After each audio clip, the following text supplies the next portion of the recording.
로마서 10장에 우리가 읽진 않았지만 앞장 후반부, 10장 후반부는 믿음에 대해서 말씀합니다. 로마서 10장 17절입니다. 그러므로 믿음은 들음에서 나며 들음은 그리스도의 말씀으로 말미암았느니라. 아멘.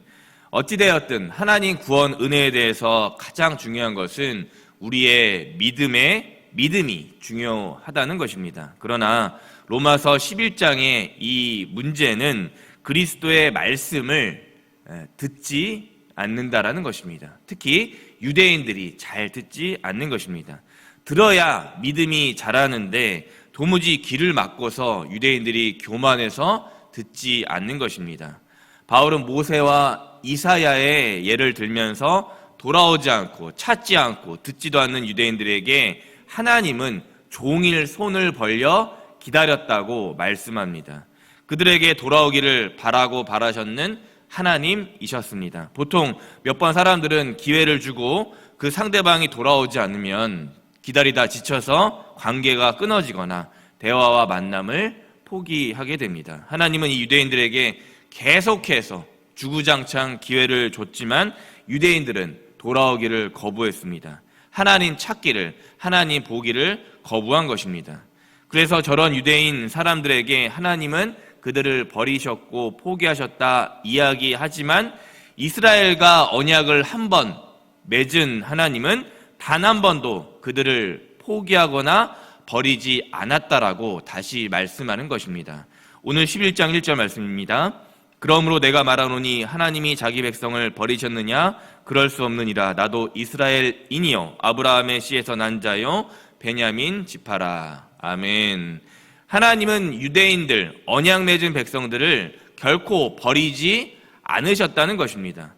바울 자신 역시 이스라엘 또 아브라함의 씨에서 난 자요 베냐민 지파라고 합니다. 결국 자신도 유대인이라는 것입니다. 유대인 출신인 나도 하나님은 버리거나 포기하지 않고 용서하시고 하나님 은혜로 지금 부르심을 받고 있다는 것입니다. 왜입니까? 하나님께서는 미리 하신 자기 백성을 버리지 않으시기 때문입니다. 태초부터 계획하셨던 자녀들을 하나님은 잊지 않으시는 것입니다. 그래서 바울은 로마서 11장 3절과 4절에서 또 열왕기상 19장 엘리야 사건을 말씀하며 악한 자들이 주의 선지자들을 죽이고 또 주의 제단을 헐어 나 홀로 남은 것 같았지만 외로웠지만 거짓과 우상바알에 무릎을 꿇지 않은 사람들 7,000명이 남겨져 있었다라고 말씀합니다. 그래서 바울은 구원, 은혜 받기로 작정된 남은 자가 있다고 말씀합니다. 5절 말씀입니다. 그런즉 이와 같이 지금도 은혜로 택하심을 따라 남은 자가 있느니라. 아멘. 바울 나 역시 유대인이지만 하나님 은혜로 택하심을 받았다. 택하심 받을 수 없었던, 택하심에서 멀어질 수도 있었던 유대인이었지만 주님의 은혜로 택하심을 따라 하나님 구원에 합당한 남은 자가 되었다고 말씀하는 것입니다. 저와 우리들 모두 역시 마찬가지로 오늘도 하나님 구원에 자격 없이 버려질 수도 있었지만 하나님의 그 크신 은혜로 말미암아 우리가 오늘 불렀던 찬송가 그 넓은 바다의 은혜로 말미암아 구원에 합당한 남은 자들이 되었다고 고백할 수 있는 것입니다. 그래서 바울은 결국 하나님 구원은 우리 믿음에 기초한 하나님의 전적인 은혜와 은총의 역사다라고 말씀합니다. 은혜가 핵심입니다. 그럼에도 행위, 율법, 계명을 강조하는 유대인들에게 바울은 계속해서 반박해야 했습니다. 오늘 6절 말씀입니다. 만일 은혜로 된 것이면 행위로 말미암지 않음이니 그렇지 않으면 은혜가 은혜되지 못하느니라. 아멘. 은혜는 행위로 말미암지 않습니다. 바울은 유대인들 이스라엘이 구했던 그 은혜와 구원을 최종적으로 얻지 못했다고 말하면서 남은 유대인들 중에서도 택하심을 얻은 자들은 은혜와 구원을 얻었고 그렇지 못한 유대인들은 택하심 얻었음에도 불구하고 은혜와 구원에서 자신들의 교만함과 우둔함 때문에 택하심에서 결국은 제외되었다고 말씀합니다. 결국 택하심을 받은 유대인이라 할지라도 그들의 행위와 믿음의 자세에 따라서 구원의 은혜가 결정되는 것입니다. 그래서 다윗은 시편 69편에서 유대인들의 교만한 악과 행위를 지적합니다. 오늘 말씀 10절입니다. 그들의 눈은 흐려보지 못하고 그들의 등은 항상 굳게 하옵소서 하였느니라. 아멘. 돌아와서 하나님의 구원을 구하라는 유대인들이 얼마나 교만했던지 다윗은 그들의 악행을 지적하고 질책합니다. 그런데 중요한 것은 심지어 다윗도 유대인들의 죄와 교만함을 지적했음에도 하나님의 구원 역사는, 구원 은혜는 어떻게 됩니까? 계속 흘러간다고 말씀합니다. 유대인들을 향한 구원의 여정이 막힌 것이 아닙니다. 11절 말씀입니다. 그러므로 내가 말하노니 그들이 넘어지기까지 실족하였느냐? 그럴 수 없느니라. 그들이 넘어짐으로 구원이 이방인에게 이르러 이스라엘로 시기나게 함이니라. 아멘.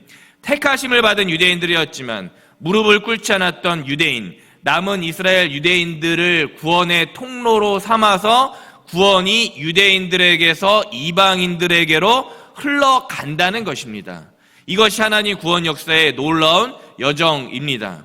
율법과 행위 구원을 주장하는 유대인들이 넘어짐으로 되레 그 구원의 큰 역사가 그 옆에 있던 다른 사람, 이방인들에게로 넘쳐 흘러가는 것입니다. 결론입니다. 하나님 구원의 역사는, 은혜의 역사는 모든 이들에게 동일하게 나타납니다.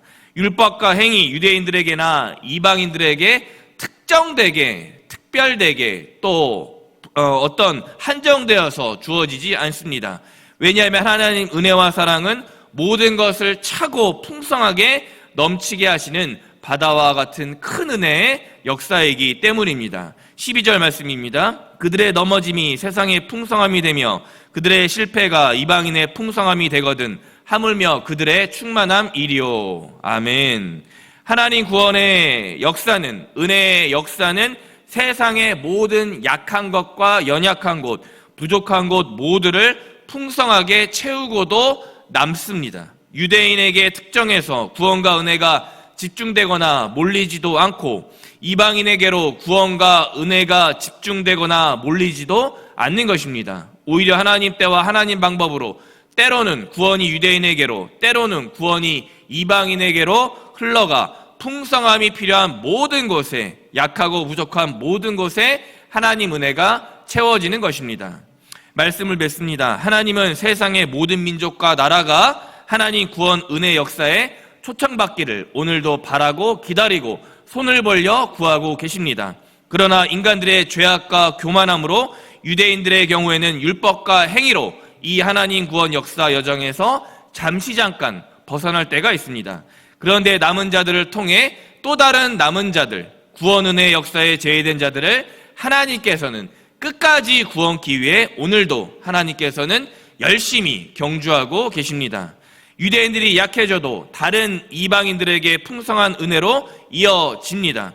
그 유대인들의 넘어짐과 실패가 다른 약하고 연약한 곳에 흘러 들어가기 때문입니다.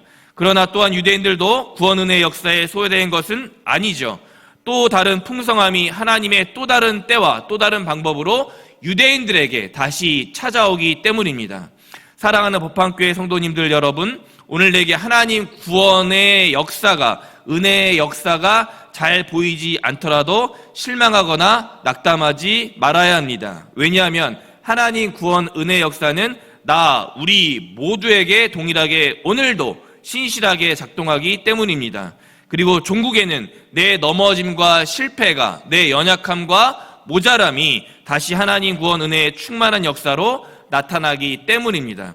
이번 한 주 우리 모두 하나님 은혜 구원의 통로가 되는 귀한 법한교회 성도님들로 살아가시길 주님의 이름으로 간절히 축원합니다. 아멘. 그들의 넘어짐이 세상의 풍성함이 되며 그들의 실패가 이방인의 풍성함이 되거든 하물며 그들의 충만함이리요. 아멘. 주님, 월요일 아침 생명의 말씀으로 우리의 심령을 일깨우시니 감사합니다. 로마서 11장, 우리 남은 자를 통해, 나를 통해, 우리를 통해, 법한교회를 통해 하나님의 구원 은혜 역사가 충만하게 흘러가게 우리들의 인생을 오늘 하루도 이번 한 주도 인도하여 주옵소서. 나를 죄에서 구원하신 예수 그리스도의 이름 부르며 간절히 기도드렸습니다. 아멘.